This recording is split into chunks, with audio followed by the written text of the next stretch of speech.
I never thought my life in the quiet suburbs of Austin, Texas, would turn into a nightmare straight out of a bad Lifetime movie. My name is Emily Carter, and for 12 years, I built what I believed was a solid marriage with my husband, Jack. We met in college at UT Austin, bonded over late-night study sessions, and dreams of a future together. He became a successful real estate agent, selling high-end homes in the Hill Country, while I worked as a graphic designer from our cozy ranch-style house in Bee Cave. We had 2 kids, Mia and Ethan, aged 8 and 10, and life seemed picture-perfect. Barbecues with neighbors, family trips to the Gulf Coast, the whole American dream package. It started with the little things. Jack began staying late at the office, claiming client meetings that ran long. His phone was always glued to his hand, and he'd angle the screen away when I walked by. I chalked it up to work stress. The market was booming, and he was closing deals left and right. But one rainy afternoon in March, while he was out showing a property, his phone buzzed on the kitchen counter. A text from Sarah W. popped up. "Can't wait for tonight. Miss your touch already." My heart dropped like a stone in Lake Travis.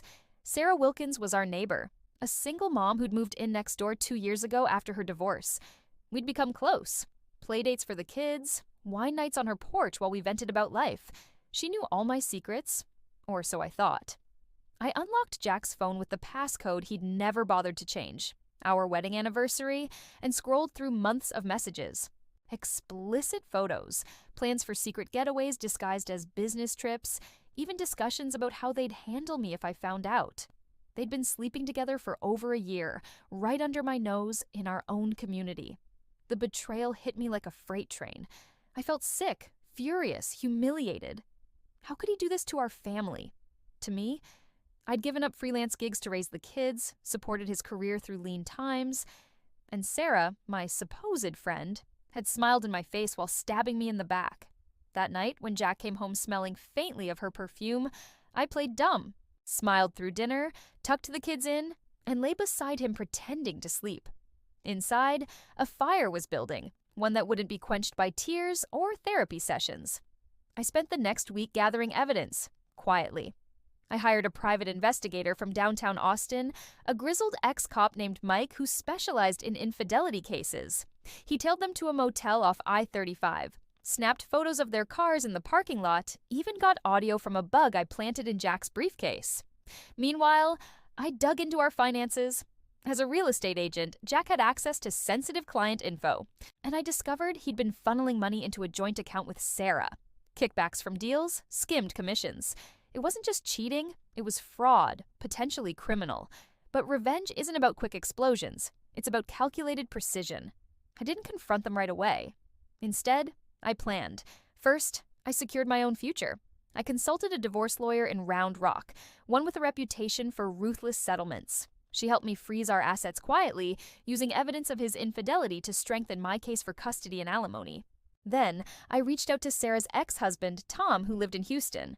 Over coffee at a local diner, I shared what I knew. Turns out, Sarah had a history of this, affairs during their marriage that led to the split.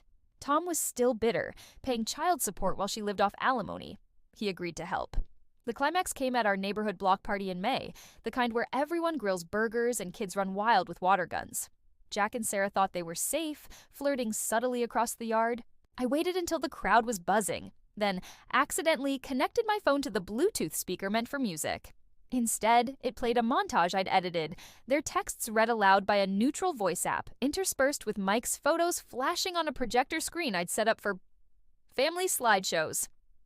Gasps rippled through the crowd as explicit messages echoed, "I love how you feel inside me. Emily suspects nothing." Chaos erupted. Jack's face turned ashen. Sarah bolted to her house, tears streaming. Neighbors whispered, phones came out to record. Jack's boss was there, a bigwig from the agency, and he pulled him aside immediately, muttering about ethics violations. By morning, Jack was suspended, his real estate license under review for the financial improprieties I'd anonymously tipped off to the Texas Real Estate Commission. But that was just the start. With Tom's help, we exposed Sarah's pattern in court documents for her custody review. He petitioned for full custody of their son, citing her instability. She lost her job as a school teacher when the scandal hit local news blogs. As for me, I walked away with the house, primary custody, and a hefty settlement. Jack moved to a dingy apartment in East Austin, his career in ruins. Word count, approximately 548, to be continued when you say continue. The fallout from the block party was only the beginning of my revenge. I wasn't done making Jack and Sarah pay for what they did to me, to our kids, to the life we'd built. I'd spent too many nights crying in the bathroom, hiding my pain from Mia and Ethan, to let them walk away with just a public shaming. Austin's tight-knit community was already buzzing with gossip, but I wanted their betrayal to sting deeper, to linger like a Texas summer heatwave. With Jack's career crumbling and Sarah's reputation in tatters, I turned my focus to the financial mess they'd created. The joint account they'd been funneling money into was my next target. My lawyer, Karen, a shark in a pantsuit from Round Rock, uncovered that Jack had been forging client signatures on a few deals, inflating property values to skim extra cash. It was sloppy work, the kind of thing you do when you re-cocky enough to think you won to get caught. I didn't just want the money back. I wanted to make sure Jack faced consequences that would follow him for years. I contacted the Texas Attorney General's office anonymously, submitting evidence of Jack's fraud. Bank statements, forged documents, and emails I'd pulled from his laptop before he realized I was onto him. By July, the AG's office launched an investigation. Jack was served papers at his new, run-down apartment off Riverside Drive. He called me, begging to talk, claiming it was all a misunderstanding. I let him ramble, then hung up when he started crying. Let him stew, I thought. Let him feel the walls closing in. Sarah, meanwhile, was unraveling. After losing her teaching job, she tried to play the victim, posting cryptic sob stories on social media about being betrayed by friends. I wasn't about to let her rewrite history.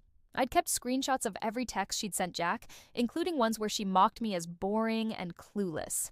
With Tom's permission, I sent an anonymous packet to her school board, detailing her affair and her role in the fraud.